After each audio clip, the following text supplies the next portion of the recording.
우리의 삶은 겉으로 보기에는 제멋대로 돌아가고 있는 것 같지만 실제로는 아주 정교한 메커니즘으로 돌아가고 있습니다. 그 메커니즘을 구성하는 핵심 원리 세 가지가 있습니다. 모든 것은 이미 존재한다. 우연이란 없다. 모든 것은 변한다. 이 세 가지 핵심 원리를 잘 이해하고 체득화하는 것이 바로 마음속 여행의 키포인트라고 할 수 있습니다. 세 가지 중 하나라도 의문이 남는다면 마음속 여행은 미완성으로 남게 됩니다. 위 세 가지 원리가 한치의 오차도 없이 아주 정교하고 섬세하게 맞물려 돌아감을 받아들일 수 있을 때 비로소 삶의 실체가 조금 명확하게 드러나기 시작할 겁니다. 일반적인 상식으로는 핵심 원리 하나하나를 이해하는 것이 쉽지 않습니다. 왜냐하면 일반적인 상식은 3차원적인 한정적이고 부분적인 관점으로 사물을 파악하기 때문입니다. 하지만 삶이란 것은 3차원 시공간을 뛰어넘는 다차원적인 것이기 때문에 부분적인 관점이 아닌 전체적인 관점으로 접근을 해야 비로소 그 진면목을 파악해 나갈 수가 있습니다.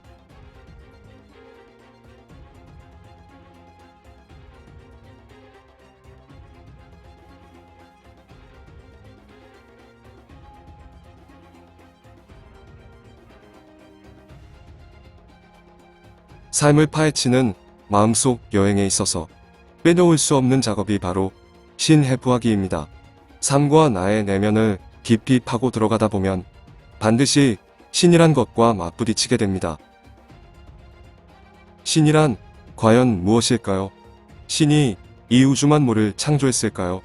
신이 창조주라면 도대체 왜 우주 만물을 만들었을까요? 신이 우주 만물을 창조했다면 그 신을 창조한 건 도대체 무엇일까요? 신은 왜 지구와 인간을 만들고 삶을 살게 했을까요? 신도 탄생과 죽음의 과정을 거칠까요? 신은 영원히 산다면 무슨 재미로 살아갈까요? 신은 창조주이자 심판자일까요? 신은 유일한 존재일까요? 아니면 다중신일까요? 신을 해부하지 않고서 삶을 해부하기는 불가능합니다. 삶의 본질을 명쾌하게 파악하기 위해서는 반드시 신을 갈기갈기 해부해야만 합니다. 신의 정체가 어렴풋하다면 결국 삶도 어렴풋한 것이 될 수밖에 없습니다. 마음속 여행자들은 신 해부자라고도 할 수 있습니다. 신에게 전국 수배 체포령을 내립시다. 당장 잡아들여서 신의 정체를 하나하나 낱낱이 밝혀버립시다.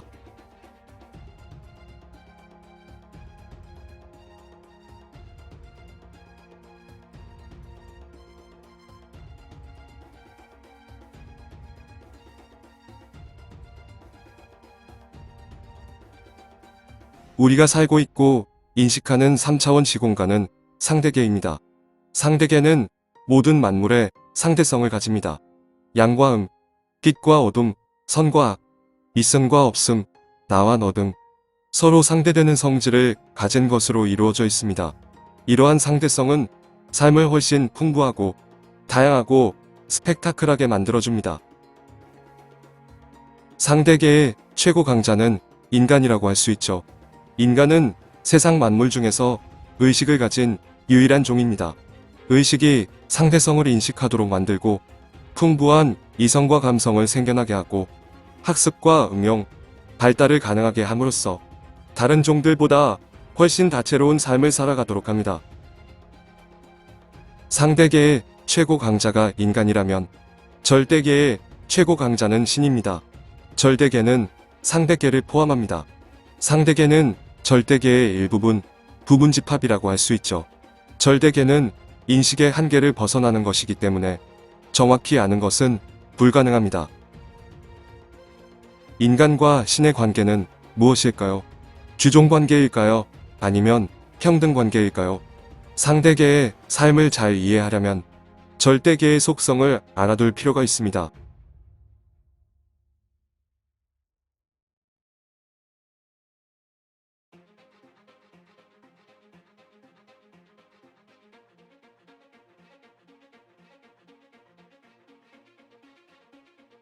나에게 일어나는 모든 일들은 의도된 것입니다.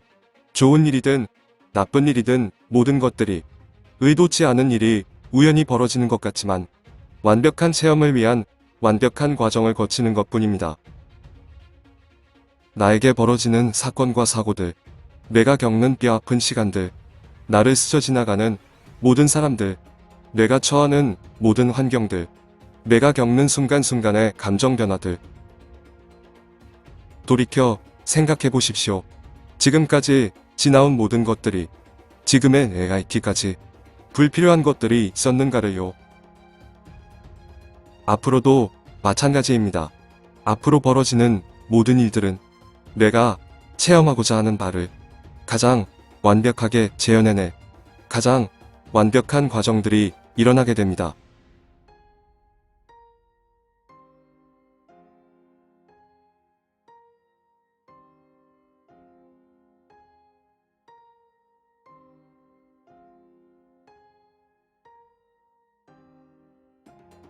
나에게 일어나는 모든 일들은 모두 의도된 것들인데 그렇다면 과연 무엇이 의도했을까요? 아무리 생각해봐도 내가 의도하지 않은 일들이 마구 벌어지고 내가 원하지 않은 일들이 나에게 일어나는 것 같은데 도대체 뭐가 의도된 것들이란 말인가? 그렇다면 내가 길을 가다 벼락을 맞는 것도 의도된 것이란 말인가? 차를 타고 가다 사고가 나는 것도 의도된 것이란 말인가? 우연히 일어나는 것처럼 보이는 일들이 필연으로 느껴지기 위해서는 강한 내공이 필요합니다. 약한 내공으로는 필연보다는 우연 쪽으로 더 무게추가 기울 수밖에 없으니까요. 우연을 가장한 필연을 의도하는 주체자가 따로 있습니다. 우리가 평소에 잘 인지하지 못하는 것인데 그것은 바로 영혼입니다. 뜬금없는 얘기처럼 들리겠지만 일어나는 모든 일들의 주체자는 바로 영혼입니다. 우리는 영혼의 장난에 완벽히 걸려들고 있는 것입니다.